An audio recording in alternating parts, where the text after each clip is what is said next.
Hypothetical situation. You're trapped underground in a dungeon with an endless supply of goblins. A vending machine starts talking to you. It calls itself your boss. Your job is to torture goblins with alchemy until they vaguely resemble an order form. Accuracy is optional. Failure isn't punished. It's either recycled for ingredients or grinded down into a bloody pulp. This is Goblin goop maxing. A game where alchemized torture is just another day at the office. Forgery is encouraged. Surpassing the Russian military's arsenal with quantum replication is your lunch break. Any gnome problem is solved with a Kalashnikov. With peculiar VHS tapes that make you feel like you found something you weren't supposed to. I'm over here stroking my dick, I got lotion on my dick. All while a sexual deviant talks to you through a vending machine as you create man-made horrors beyond your comprehension for profit. And a game that would play extremely differently with just one letter change. Lord have mercy, I'm about to bust. This game feels like a puzzle game, mixed with a chemistry exam designed by a serial killer. And in my playthrough, it quickly became an exercise in seeing how badly I could misinterpret instructions before the game stopped me. Spoiler, it doesn't. The game immediately spawns you in what I can only describe as one of Jeffrey Epstein's many sex dungeons. You're given a cauldron, a wall full of ingredients, and absolutely no indication of what any of them do. Only come inside. The only way to learn is to experiment, which means throwing potions at goblins chained up against their will and observing the consequences. For example, potions made from cockroaches sprout eyeballs on legs. Observe. What the fuck is that? Would you believe me if I said this was extremely tame compared to some of the monstrosities we ended up creating in this video? Anyway, sausages give you a third leg, and alcohol changes your skin into the average northern British woman. Welcome to Bottom Gear, mates. So, I'd say we're already off to a strong start in probably getting this video demonetized due to graphic content.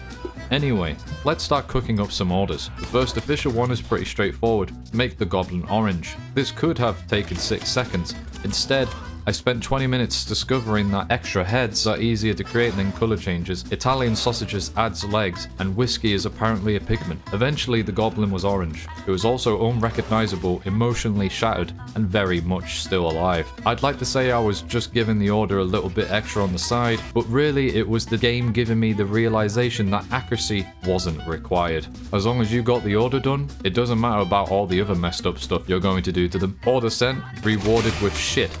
It stinks. Well, always look at the positives, I guess. At least we can now create an Indian potion later down the line. Let's start another. This one simply wants to be bold. Sounds simple enough, but let's test out a few other potions first. Rocks break teeth. I probably didn't need the potion for that, but the game insists. I guess a rock is a rock, no matter what form.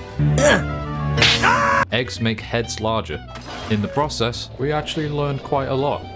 Holy shit! Ordered down, but I kept experimenting anyway. This ended up being a big mistake.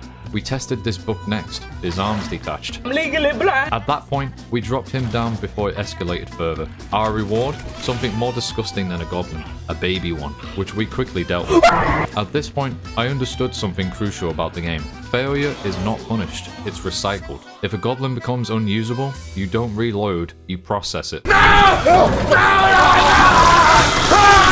Grinders and cogs convert failed experiments into goop and blood, which can sometimes be more satisfying than the potion throwing.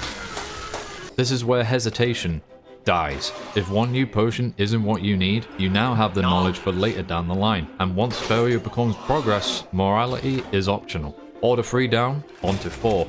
A blind sex slave with a third leg for his wife. Well, I'm not one to judge. I need the money, so we keep experimenting. And just like that, we now have an endless supply of teeth that would make the tooth fairy jealous. All it cost was my hearing, and several laps around the room while this thing tried to kill me, before eventually falling into our cauldron. But we learned new potion effects and got extra ingredients. I'd call that a fair trade. Let's get back to experimenting. Candle potions turn you into a burn victim. Good to know. Crystals dismember everything. Hair turns you into a midget. Bones give you more arms, and the knife gives you the ISIS special. Endless ingredients. Endless opportunities to make unhinged monstrosities that would make even God turn his back on us. Oh, hell no! I call this one the Congregation of Limbs, or better known as a big dead 8-legged freak. Let's experiment some more. I regret this decision. Pass me a diamond.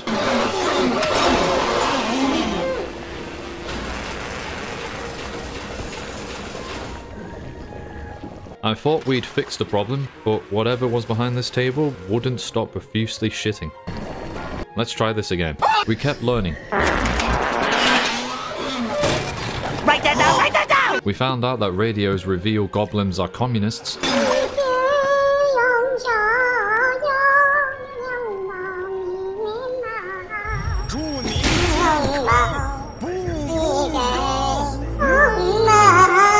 And after that, I stopped feeling bad. And if you want more confirmation why I shouldn't feel bad, look at their literature. Truly disgusting beings. After finally honing in more knowledge, we finished Order 4. After a bunch of orders, the game introduces tools that radically shift how you approach them. Firearms, a quantum replication machine powered by dial-up, a vendor machine that sells weapons with no questions asked. All it required was the disposal of an escaped freak.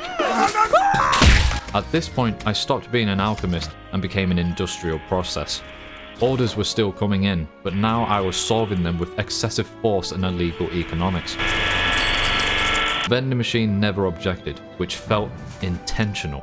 The more orders I completed, the more talkative the vending machine became, until the jokes got worse. The comments got stranger and stranger, and I began to realize that whoever was behind these orders was not just watching, they were enjoying this. It rubs the lotion on its skin or else it gets the hose again. You could feel the tension in the room, or maybe it was the bloody goop dripping from the ceiling. So I did what any reasonable person would do. I kept my head down, filled orders, and printed enough weapons to overthrow a small nation, and had HR on speed dial just for safe measure. By the later orders, I wasn't experimenting anymore, I was applying knowledge. Well, kind of. Take care of your dead goblins. Send us all of your dead goblins. I knew which ingredients removed eyes, shrank limbs, turned mouths into fleshlights, replaced limbs with more limbs, caused uncontrolled biological escalation, and which solved problems by creating worse ones. And that's when the game became terrifying, because once you understand it, goblin goop maxing stops being random, and everything you create becomes intentional. At this point in the game, you've probably created biblically accurate angels, a flying eyeball spaghetti AK-47 propulsion system, dealt with a gnome uprising, create monstrosities that would make Games Workshop Black Library authors cream their pants, realize one gnome hid inside your closet for a solid half an hour and proceeded to jump scare you by tripping on one of your explosive potions, created the arm equivalent of a ceiling fan, have your devotion to the job tested by your overly sexual boss, made your dungeon look like Asmongold's house on a good day, and many, many, many trials and errors. As you complete further orders, the sexual tension gets worse. The jokes keep getting more cringe with each delivery, and more importantly, after mastering your skills in alchemy through many test experiments at the cost of creating beings much more horrifying than your sleep paralysis demon, we finally get to the end of all our orders. Our worst nightmare has come true, and our suspicions were correct. Our boss was sexually getting off to every single thing we did to our goblin test subjects. Shall we shag now or shall we shag later? But more worryingly, he wants the final order to be whatever we can conjure up with our own fractured mind on himself. So we got to work. Through our trials and errors and our gathered alchemic knowledge, we tortured this sexually troubled freak so much that he abruptly atomized into thin air. Parts of him flew into multiple directions until finally landing in our sausage maker.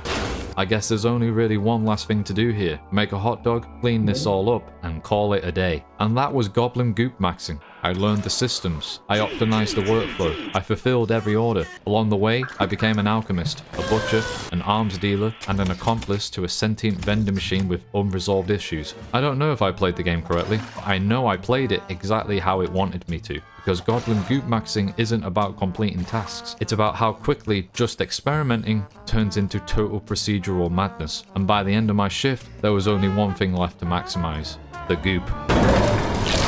A fun game I would highly recommend, especially if no one is currently in your house to judge your sanity. And if you want any more proof why this game is awesome, they recently added a sandbox mode and a magical wand that sucks up every item of the same type, which I wish I had during my playthrough, so I didn't go literally insane losing ingredients. It's also great for crushing goblins with the equivalent of a full shipping container of radios. I hope you enjoyed the video, which was made possible by our beloved patrons. I'll see you in the next one.